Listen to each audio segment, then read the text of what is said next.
Dialog? Dialog, Iya, dialog. dialog. Dialog dong. Ayo guys, jangan lupa klik tombol subscribe, like, dan juga aktifkan loncengnya. Ayo dukung terus channel Dialog Dog agar selalu bisa memberikan edukasi bagi kalian semua. Terima kasih. Halo, Assalamualaikum warahmatullahi wabarakatuh. Di video saya kali ini, saya ingin menjelaskan cara mendiagnosa diabetes mellitus pada orang dewasa. Nah, sebelum kita mengetahui caranya bagaimana, kita harus tahu dulu tanda dan gejala dari diabetes mellitus. Jadi, tanda dan gejala dari diabetes mellitus atau gejala DM itu ada gejala utama dan gejala lainnya. Gejala utamanya itu disebut dengan gejala klasik. Apa saja gejala klasik itu? Yang pertama adalah polidipsi atau pasien merasa sering haus. Yang kedua adalah polifagi atau pasien merasa lapar terus dan ingin makan terus. Kemudian adanya poliuria atau frekuensi kencingnya itu sering sekali pada pasien.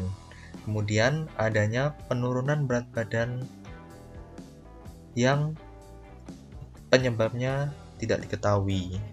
Dan untuk gejala yang lainnya seperti pandangan matanya mengalami buram atau kabur. Kemudian ada penyembuhan luka yang lama. Kemudian adanya infeksi pada daerah alat kemaluan. Biasanya pasien mengeluh gatal, nyeri saat kencing. Kemudian pasien merasa lelah, letih, dan lesu seperti itu. Adanya gangguan dari seksualitas. Kemudian pasien juga terkadang merasa seperti kesemutan, terasa kebal, kebas pada jari-jari tangan, jari-jari kaki, telapak tangan maupun telapak kaki. Kemudian ini untuk alur diagnosis diabetes mellitusnya.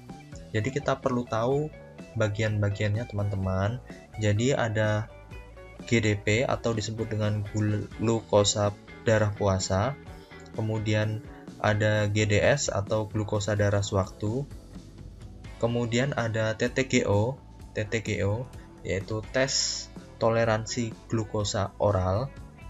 Nah, ini merupakan alat atau pemeriksaan penunjang yang kita periksa. Kemudian ada juga pemeriksaan HbA1c. Nah, bagaimana sih cara meriksa GDP dan TTGO? Jadi, GDP atau glukosa darah puasa itu kita atau pasien disuruh puasa selama 8 jam atau dimulai pada malam hari. Kemudian pagi harinya itu pasien diperiksa kadar glukosa darah puasanya dan didapatkan hasil GDP-nya. Nah, kalau TTGO itu pasien sudah melakukan puasa selama 8 jam. Kemudian pasien itu diberikan glukosa 75 gram seperti ini, 75 gram pada orang dewasa. Kemudian pasien disuruh puasa lagi selama 2 jam dan setelah 2 jam pasien dilakukan pemeriksaan untuk melihat glukosa TTGO-nya seperti itu. Nah, untuk alur diagnosa diabetes mellitus sendiri kita perlu 2 poin teman-teman.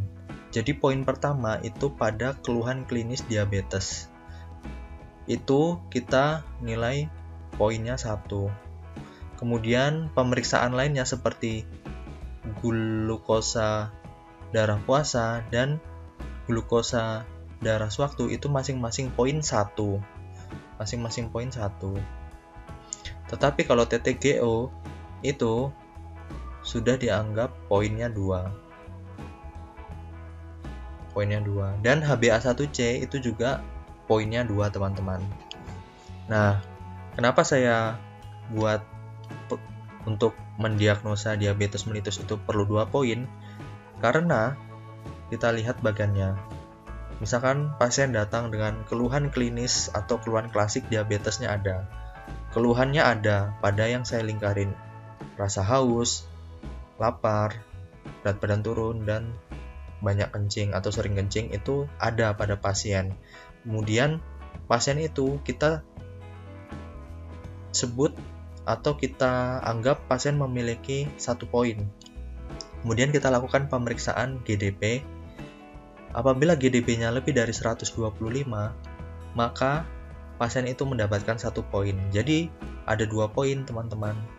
Dan kalau sudah dapat 2 poin, maka pasien tersebut bisa didiagnosa dengan diabetes mellitus, seperti itu. Bisa juga keluhan klinis diabetesnya positif atau keluhan klasiknya positif. Kemudian kita lakukan pemeriksaan glukosa darah sewaktu, dapatkan hasilnya tinggi, yaitu lebih dari 200, maka kita sudah dapat poin 1 dari keluhan klinis dan kita dapat poin 1 dari pemeriksaan gula darah sewaktunya, dan kita mendapat 2 poin. Nah, 2 poin itu kita bisa mendiagnosa pasien itu diabetes mellitus. Nah, terus bagaimana jika hasilnya dari pemeriksaan GDP atau GDS-nya ini dia normal atau kurang dari 126 pada GDP dan kurang dari 200 pada GDS? Tentu masih belum memiliki poin. Jadi poinnya masih 0. Poin pasien hanya dimiliki dari pemeriksaan klinisnya saja. Tentu, kalau misalkan pemeriksaan GDP dan GDS-nya ini masih 0, kita perlu 1 poin lagi. Ya tentu kita lakukan pengulangan dari GDS atau GDP-nya. Apabila setelah kita lakukan pengulangan, didapatkan hasil GDP dan GDS-nya itu tinggi, maka kita dapat poin 1. Nah, kita dapat poin 1, sehingga poin yang kita dapat itu adalah 2. Sehingga pasien bisa kita katakan mengalami diabetes mellitus. Nah, apa yang terjadi apabila pada saat pengulangan GDS dan GDP tadi hasilnya tetap normal, maka poinnya masih 0, teman-teman. Maka kita lakukan pemeriksaan TTGO, di mana apabila dari hasil pemeriksaan TTGO ini dia tinggi lebih dari 200, maka poinnya dapat 2, teman-teman, dari pemeriksaan TTGO. 2 ditambah 1, jadi kita dapat poinnya 3. Poin lebih dari 2 itu bisa kita sebut dengan mengalami diabetes mellitus, seperti itu. Nah, sekarang kalau keluhan klasik. Nah, kalau keluhan klasiknya tidak ada atau negatif, tentu nilainya 0. Maka kita perlu pemeriksaan dari GDP atau GDS. Apabila didapatkan hasil yang tinggi, lebih dari 126 pada GDP dan lebih dari 200 pada GDS, tentu kita baru dapat poin 1. Dan kita perlu lagi mengulang GDS dan GDP-nya agar kita dapat poin lagi apabila terbukti diabetes. Nah, setelah kita lakukan pengulangan ternyata hasilnya tinggi, maka kita dapat poin 1. Dan dari poin 1 ini dan poin 1 ini kita dapat 2 poin, sehingga dapatkan hasilnya pasien mengalami diabetes mellitus. Tetapi apabila pasiennya tidak tinggi nilainya, maka kita lakukan tes TTGO. Apabila tes TTGO-nya pasiennya ini tinggi, tentu kita sudah dapat 2 poin. 2 poin dari tes TTGO dan 1 poin dari pemeriksaan GDP atau GDS. Sehingga pasien terdiagnosa diabetes. Nah, sekarang bagaimana apabila pasiennya ini TTGO-nya itu tidak tinggi? Nah, kalau misalkan TTGO-nya tidak tinggi, itu berarti poinnya baru dapat 1, teman-teman. Baru dapat 1. Dan ini poinnya juga baru dapat 1. Nah, kalau TTGO-nya tidak tinggi atau 140 sampai 199, itu disebut dengan toleransi glukosa terganggu. Nih, toleransi glukosa terganggu. Nah, apabila diperiksa TTGO itu kurang dari 140, maka disebut dengan GDP atau glukosa darah puasa terganggu. Nah, TGT dan GDPT ini lah yang disebut dengan pre-diabetes atau mau menuju ke diabetes. Nah, sekarang kalau semisal pasien datang tanpa ada gejala klasiknya dan didapatkan pemeriksaan GDP atau GDS-nya normal, maka poinnya masih 0. Dan pasien terbukti sehat atau tidak mengalami diabetes mellitus. Tetapi apabila pasien ingin melakukan pemeriksaan lebih lanjut, maka kita bisa lakukan tes dengan TTGO. Tergantung nanti hasilnya tinggi, sedang, atau normal seperti ini. Kalau ternyata di awal pasien tidak memiliki keluhan klasik tadi, terus diperiksa GDP atau GDS-nya dia normal, terus pasien ragu dan ingin memeriksa lagi dengan diperiksa TTGO, dan ternyata dari hasil TTGO pasien itu hasilnya tinggi atau lebih 200, tentu pasien disebut mengidap diabetes mellitus karena dari TTGO ini tadi poinnya ada 2. Seperti itu.